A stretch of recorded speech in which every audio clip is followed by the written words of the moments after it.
So this is lovely. My hair is doing something weird, and it's still growing in from last week, and we're about to go on a date. That's unfortunate. It's episode 9 of the anime, I think now. It's the long-awaited date episode, and I said last week that we're changing it from the botanical garden to the aquarium, which is probably easier to animate. So, or it's just they really wanted to set the anime apart from the manga, so they decided to change the location of this. But we're also getting Xiaoran's introduction of his battle costume early. And I was wrong last week when I finished off by saying that we might be getting a new opener and closer this week. I think it said that we are not getting them until April. So we've got a few more, 4 or 5-ish more episodes before we get a new one, which actually makes a little more sense for a series that's supposed to run about 26 episodes.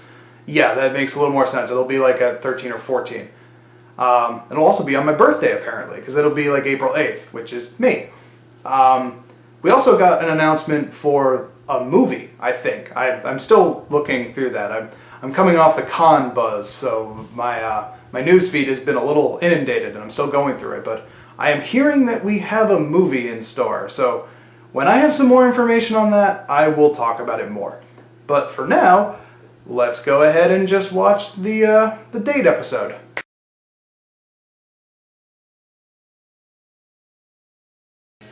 Lordy, I do believe I'm having a little bit of the vapors, as they say down south.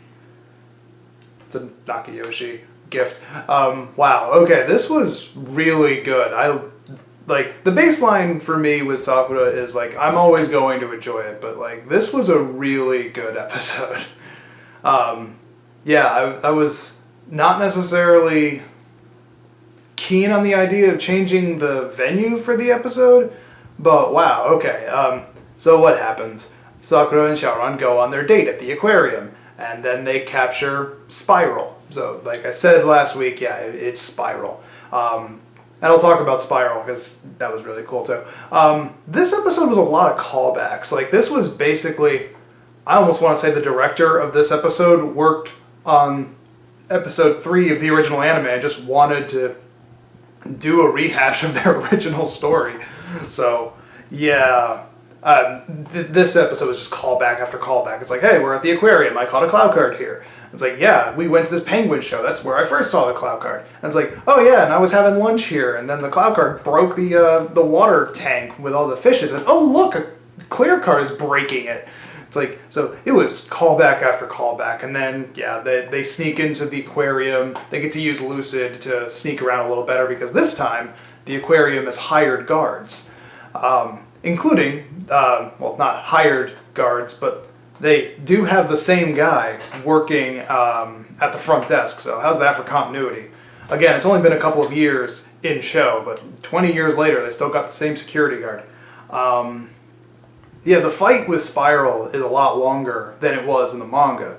Not to mention that this time, Xiaoran immobilizes Spiral with a more conventional use. Like, we've never seen him use ice magic before, but he was still using his seals, and he just froze Spiral, as opposed to in the manga where he just kind of did a thing that wasn't explained. It was tied into probably what he uses on Blaze later on.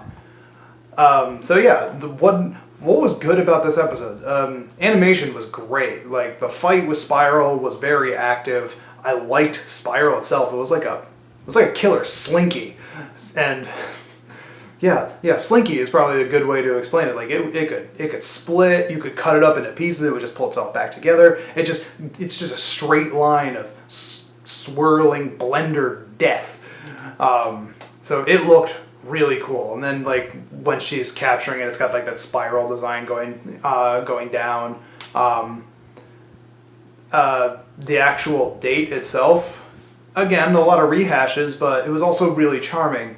And wow, Xiaoran, you are fluent in English. Good job, son. You have spoken more English in this series than you have spoken Chinese. Which, it makes sense that he would at least be able to speak some English, because, again, as history nerd here, where this series was taking place, this was right around the time that Hong Kong became part of China again.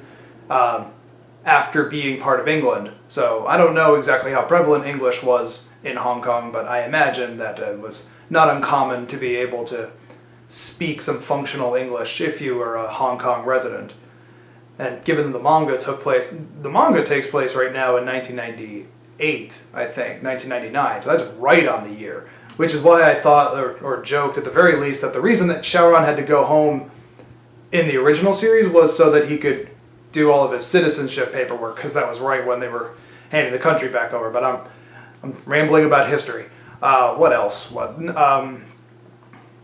Oh wow, there's not a whole lot else to say about this episode. It was really, really good. Like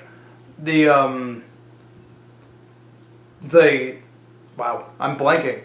I just enjoyed it that much, which is good because I've been kind of meh on the series. Like again, enjoying it, but not like blown away by it. But this was a good one. The animation was good. The music was solid. Chemistry between the characters is good. Like Xiaoran and Toya have a face-off in the cafeteria, and it's like by this point you two should be getting along. You know, being an older brother of a younger sister, I can totally understand where Toya is coming from. I've seen some interesting GIFs about how, like, you know, it's splicing like Toya's line from earlier in the series of like, that kid's gonna take something precious away from me, and then it like juxtaposes like the episode 3 from the original series where Toya is carrying Sakura out of the water, and with Xiaoran carrying her out. Like, yep, you were right. You were right, Toya. You can see the future. And the manga would imply that he can see, or at least that he's getting his powers back. So, I don't know. Maybe he can see the future. Beyond that, I don't really have anything else to say. Thanks for watching. I'm looking forward to next week. Next week is Snooze. But they also say the Sleep Labyrinth. So it might be Snooze and Labyrinth in this episode. So we might get 2 clear cards. But until then, I'll see you next week. Bye.